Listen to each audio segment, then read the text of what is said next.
Welcome everybody to another episode of Fantasy News. I am your soon-to-be retired disheveled goblin host, Daniel Greene, and I would like to start this episode with an apology. From me, the disheveled goblin host, to you, my loyal goblin horde. Because in the last episode of Fantasy News, I announced that I would be canceling Fantasy News. I did not provide an exact number of episodes left. I tried to recast the lead, and it came essentially out of nowhere. Someone commented, and I found this to be a rather apt, fair, yet hurtful comparison, that I had Netflixed Fantasy News.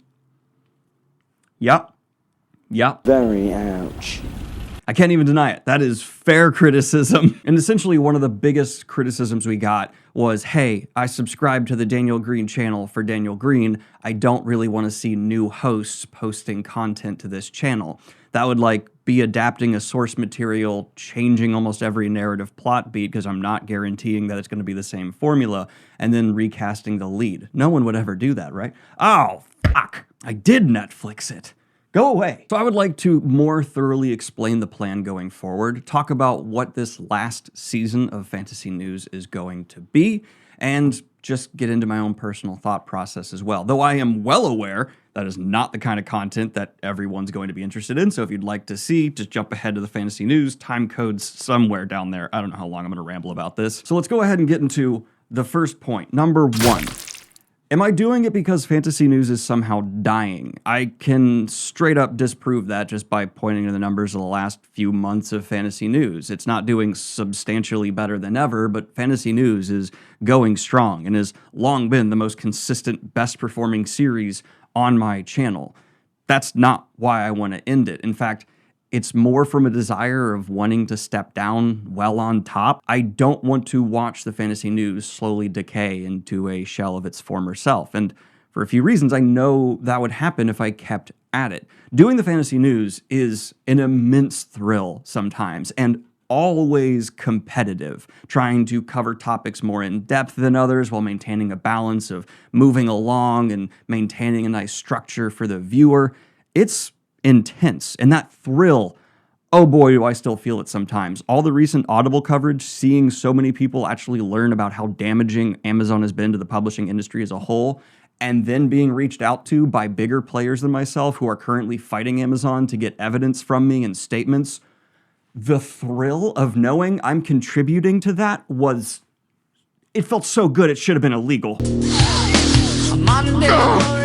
I really want to start focusing more on content that I can be more creative with, or if it's still news related, do an even further deep dive than the current format allows me to do.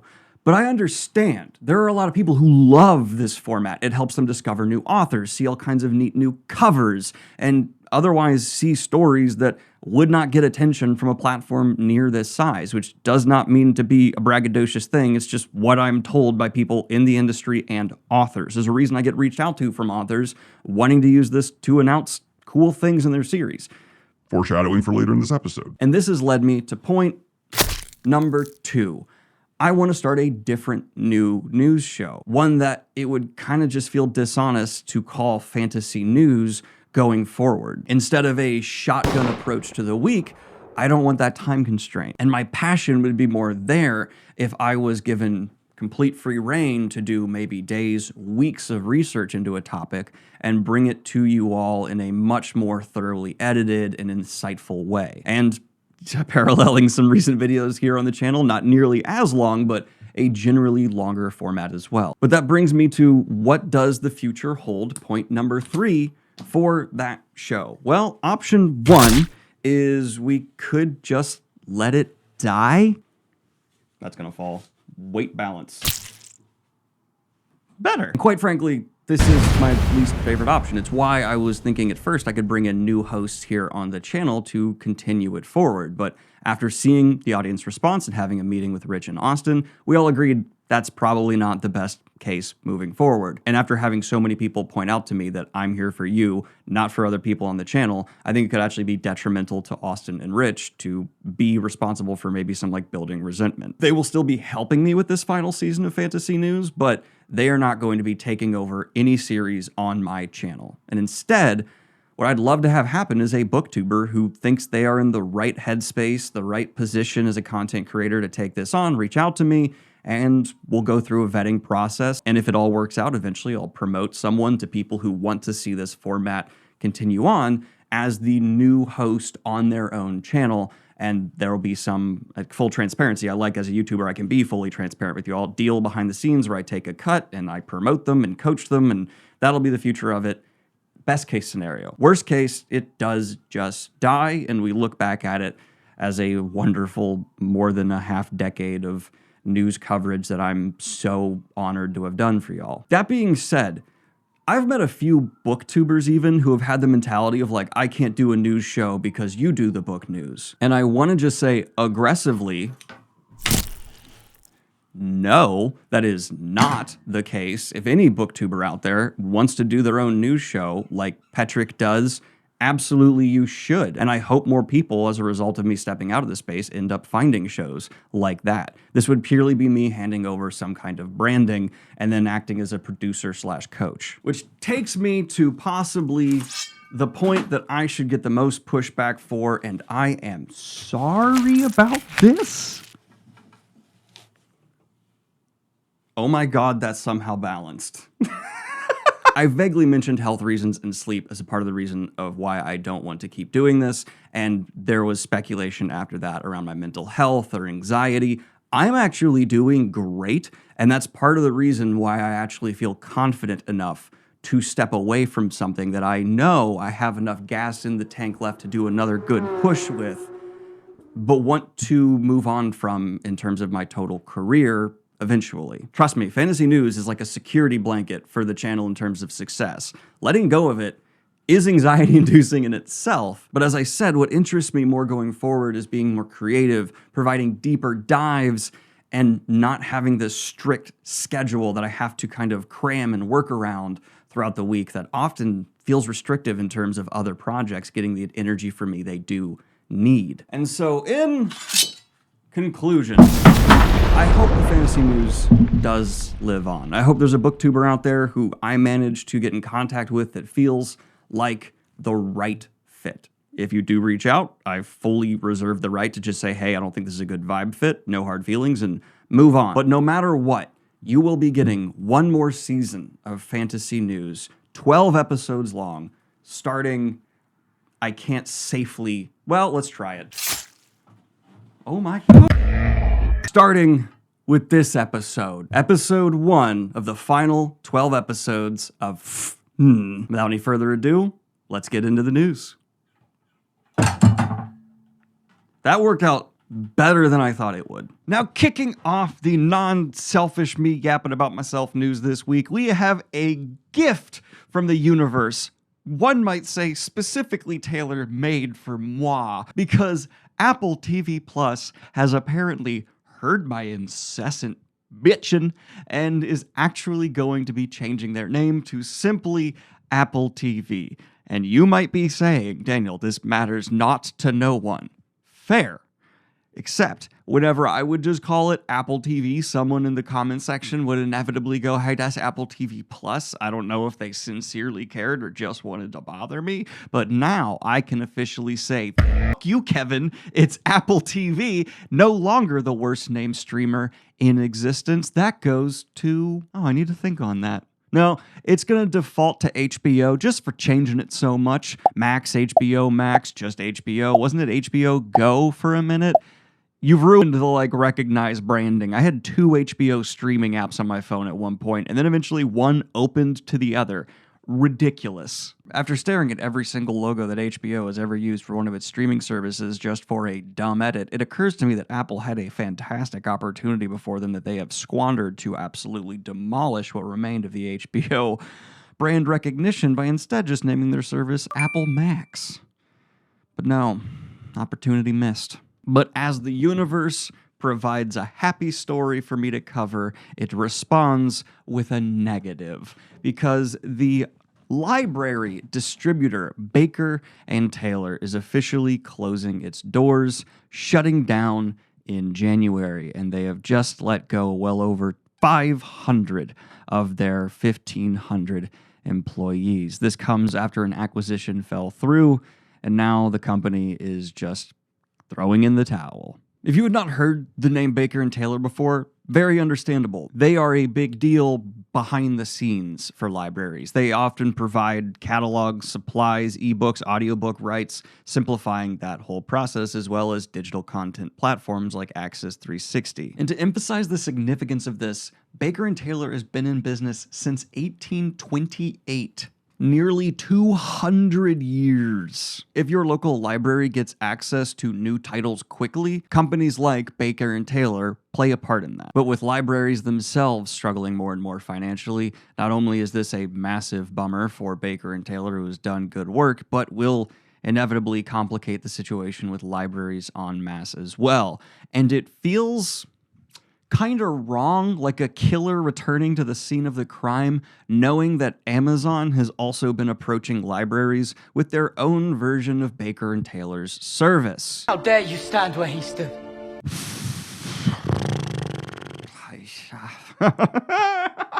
Why do we let society be this way? There's even a full thread on r/libraries of employees from Baker and Taylor talking about and verifying how they did recently lose their jobs, and librarians talking about how this is a blow to their workplaces as well. Damn it! Please go sign up for your local library. Not only will they have books available for you, but a lot of times they have like cookware, hobby materials, game consoles, games, movies. Support your local library. You will be amazed, if you've not been there in a long time, what you can pick up for free. You just return it after you're done with it. Let's be honest. A whole lot of us buy stuff, and after 30 days, we're like, I'm done. Give that back. But okay, I want to shake off the bad news because we had someone over at r/fantasy post something really interesting, and that is the most searched for sci-fi fantasy authors on Wikipedia. Granted, I do not know how thoroughly this was vetted, but they seem to have kept track over author searches on Wikipedia that are popular on the r/fantasy subreddit for the last 12 months. And the names at the top will surprise you if you're not aware of recent news involving those authors. Let's put it that way. We'll count down a top 10, shall we? Starting at number 10, we had Cormac McCarthy. And yep, had a bit of a controversy recently that it also just a very popular author. Fair is fair. This is followed up by Isaac Asimov. Then we have George R.R. Martin. No real controversy, just undisputed one of the most popular fantasy writers ever. C.S. Lewis, George Orwell, Oscar Wilde, J.R.R. Tolkien, and then the top three all make sense when you think about it. Then we have J.K. Rowling, who has the benefit of being one of the most popular just authors, period, ever, as well as sprinkling in some internet-boosting, algorithm-engaging controversy, followed up by Neil... Now, Eve, let's just not talk anymore about it.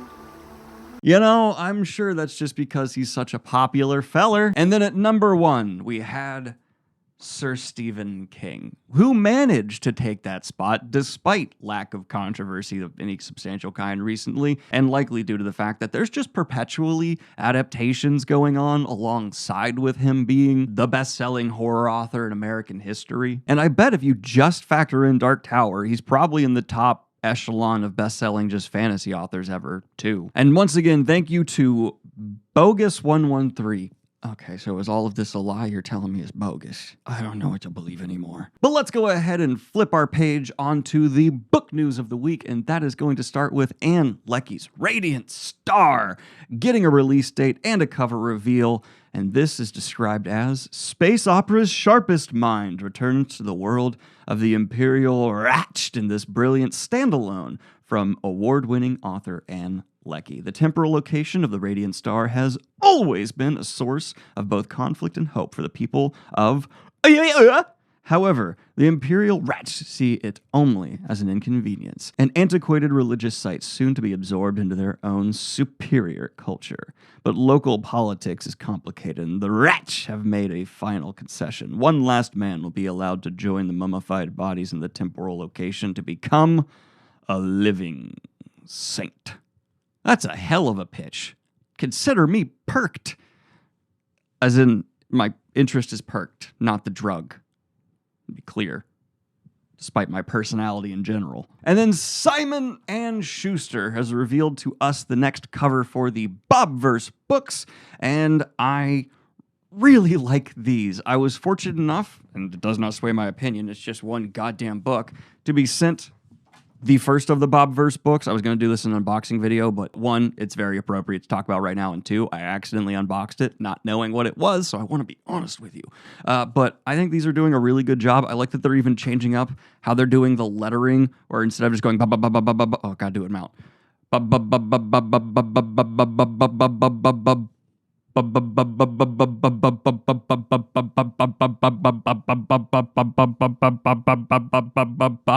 They're doing a spiral pattern for this new one. I'm lightheaded. And I like that the art, even kind of, if you look at it in person, almost has a little bit of an anime look to it, though I would not put this in my top tiers of cover art. I'm just excited to have a good set of hardback for the Bobiverse coming. Oh, and the first one had a cover quote from Andy Weir, and the second one from Matt Denneman. Hell of a one, too. Oh, and they're showing the growth and advancement of the Bobs from the first to the second cover. I hope it, like the most recent book, they have it looking just super sci-fi Bobiverse. That'd be neat. Vague spoiler warning. And then indie darling Ryan Cahill has released the cover for his upcoming book, The Truth, which will be released in 2026. It's a novella taking place within the Bound and the Broken series. And then the final hardcore book news of the week is going to be coming from a series you've not heard from a solid minute. I can promise you, guarantee it, unless you just found out about the series, and that is because Flintlock Fantasy godfather Brian McClellan has launched a Kickstarter for his newest novella taking place within the Powdermage world called Mr. Stike. In the epic world of the Powdermage In the epic world of the Powdermage series, Colonel Benjamin Stike was the commanding officer of the Mad Lancers, a legendary company of horse-riding lancers that were instrumental in the events of the Fatrastan Revolution, famed for their bravery and recklessness, as well as wearing medieval armor laced with powerful sorcery in a world of gunpowder. Their banner was a skull pierced by a lance on a black field. Mad Ben Stike himself has a knack for smelling magic, but more than that, he's very hard to kill, and his killing instinct is second to none. The world is supposed to be civilized now, but that may yet still matter. It's already tripled its funding goal and has 24 days to go. And if you're someone who's not familiar with the Powdermage series but is interested in Flintlock Fantasy, meaning like Flintlock guns, you can actually back at higher levels and get deals where you get like packs of the series as well as other merch. Pretty good deal, Brian. Pretty good deal, even though you spell Brian wrong. Holding it against you. But in some quickie news, it has been announced that Delicious in Dungeon is going to be getting a board game that'll be coming out May of 2026 by Yen Press. It's going to be based off the 1998 board game Monster Maker and be themed Delicious in Dungeon. At least they're really straightforward with that. It's fine to do a reskinning of a game. Just tell me straight up that's what it is. Just be straight with me. But a trailer has cemented this upcoming release as my most anticipated movie, set to still be released in 2025, and that is going to be for The Running Man, directed by Edgar Wright and starring Glenn Powell. And I would have never thought to have Glenn Powell star in this. Edgar Wright directing it makes actually complete sense as soon as you think about it. But the end result here in this trailer looks spectacular. He can absolutely embody that modern comedy aesthetic, but in a stylistic framework of more of the 80s that Running Man is obviously inspired by. And Edgar Wright's over-the-top directive style that's hyper, but in a way that is super compelling. Just, it's chocolate and peanut butter for this adaptation. I am so ready for this. I love the original Running Man.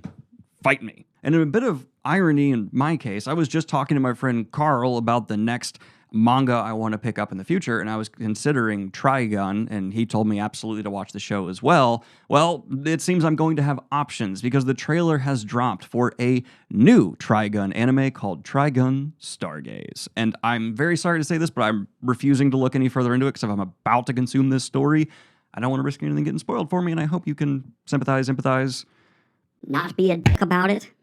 Now, we also had a trailer drop for a Song of Ice and Fire adaptation, and that is going to be for A Knight of the Seven Kingdoms. And it is so refreshing to see a positive reception of something A Song of Ice and Fire related adapted by A Song of Ice and Fire fans. And it seems to be because this isn't exactly trying to be a copy print recreation of the tone and everything else from the Game of Thrones show. I'm being specific with my wording there, though people confuse A Song of Ice and Fire and Game of Thrones all the time, myself included. But this seems like it's trying to just be a very good adaptation of the work it is based off of, because famously among fans, this story does not necessarily have the same tone as every other story taking place within A Song of Fire. Ha! That was a good one take, and I'm going to be a contrarian. I hate to do it to you, but I'm gonna, and that's because we've had a trailer drop for an upcoming Avatar Legends fighting game, and the reception of this seems to be positive, and I'm left wondering how it looks bad. I don't know. It's just, I have been waiting for Avatar fans to get a AAA level game for this franchise that absolutely deserves one and has the commercial recognition for there to be no excuse, and this looks like B-level at best. I don't know. You guys have been dick teased with so many mobile games and stuff that I just want you to get something that's beyond what seems to be at best fine. And then in a headline that I had to reread a few times just to make sure it was real, and you feel free to repeat this section of the video if you have a hard time believing it as well, M. Night Shyamalan is going to be making a supernatural dark drama series, Magic 8 Ball. Yes, it's Mattel. Barbie worked, so why not? I want you to know, this is 1,000% a studio going, there's brand recognition there, write a story around it. Because with other things that have been made successfully into stories, even Barbie that are toys, there is a story there, even the legacy of what the toy has meant to pop culture, etc., etc. A Magic 8 Ball has always just been a thing on someone's desk. There is no story there, not even as much as the story as the fucking Rubik's Cube has. And so it's just going to be a horror movie with M. Night Shyamalan that's going to have like a monkey's paw element. And it could be good. It could be god-awful. That's all I have to say about that. And before I'm going to talk about the thing you all want me to talk about, because you're sick freaks, you know you are, I just like to bring to your attention another Kickstarter, but bear with me here. This seems to be an indie studio called Alza from the Czech Republic. And the game seems to be focused around building a society on the macro level and then even commanding battles from there, but even zooming on in to make decisions where the game will evolve with it. And this is a big promise from an indie studio, but man, I've seen more and more impressive stuff from the smaller guys in the video game space over the years, and they're pretty close to hitting their funding goal. So if I could just encourage some goblins to go check it out, judge for yourself, and possibly back it, I'd love to give them some more of a spotlight. With 26 days to go and already being at over 60K, I feel like they'll likely hit their goal. Maybe we could nudge them over the line. Though, of course, I issue every caveat and warning, judge for yourself, please. All right, I'll talk about the last thing. You want me to talk about the new Witcher trailer, and I'm guessing it looked like another half-assed trailer of a surprisingly high-budget fantasy adaptation that had a few nods towards the actual Witcher story, but not much else.